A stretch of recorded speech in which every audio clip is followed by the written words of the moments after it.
विराम चिन्ह भिन्न भिन्न प्रकार के भावों और विचारों को स्पष्ट करने के लिए जिन चिन्हों का प्रयोग वाक्य के बीच या अंत में किया जाता है, उन्हें विराम चिन्ह कहते हैं।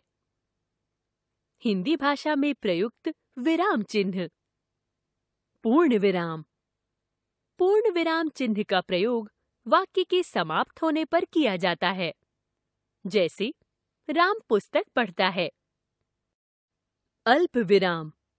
अल्प विराम चिन्ह का प्रयोग वाक्य में ऐसे स्थानों पर किया जाता है जब बात पूरी तरह समाप्त नहीं होती, परंतु वक्ता को कुछ देर के लिए रुकना पड़ता है, जैसे राम, मोहन, सोहन, श्याम तथा सतीश जा रहे हैं।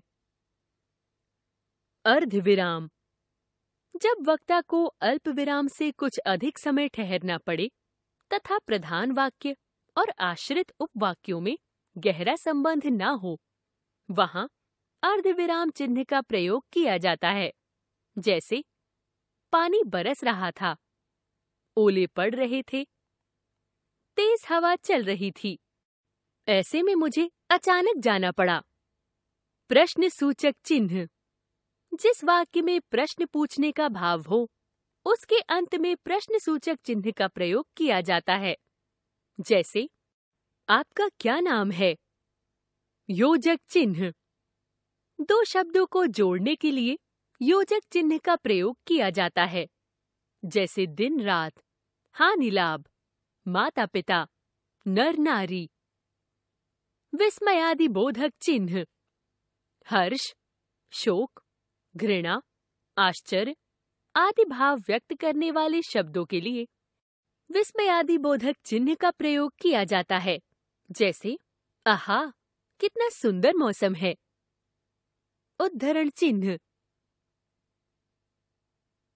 इस चिन्ह का प्रयोग किसी का उपनाम, लेख, कविता का शीर्षक आदि लिखते समय करते हैं, जैसे निराला हिंदी के प्रसिद्ध कवि थे। निर्देश चिन्ह।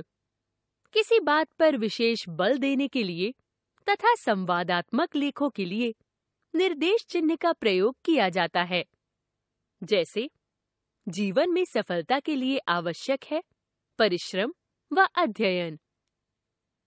विवरण चिन्ह। जब किसी वाक्य के बाद कोई सूची देनी हो या विश्लेषण करना हो, तो उसके पहले विवरण चिन्ह का प्रयोग किया जाता है, जैसे निम्नलिखित मुहावरों को वाक्यों में प्रयुक्त कीजिए। कोष्ठक।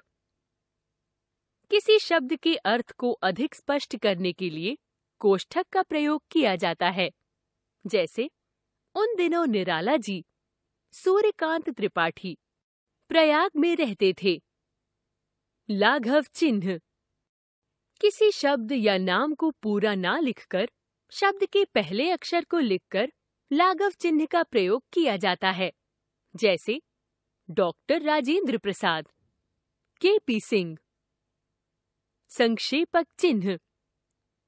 किसी विवरण को पूरा ना लिखकर उसके बीच बीच के अंश लिखकर संक्षेपक चिन्ह का प्रयोग किया जाता है, जैसे कही, रहीम, मीत।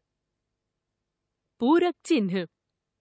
लिखते समय कोई शब्द या वाक्य छूट जाने पर पूरक चिन्ह लगाकर ऊपर की ओर छूटे हुए अंश को लिख दिया जाता है, जैसे संज्ञा। किसी व्यक्ति, वस्तु या स्थान के नाम को संज्ञा कहते हैं। अवतारक चिन्ह। ऊपर की पंक्ति में लिखे शब्दों को नीचे की पंक्ति में लिखना हो तो शब्द ना लिखकर अवतारक चिन्ह का प्रयोग किया जाता है, जैसे श्रीयुत राम प्रताप सिंह, लक्ष्मण सिंह।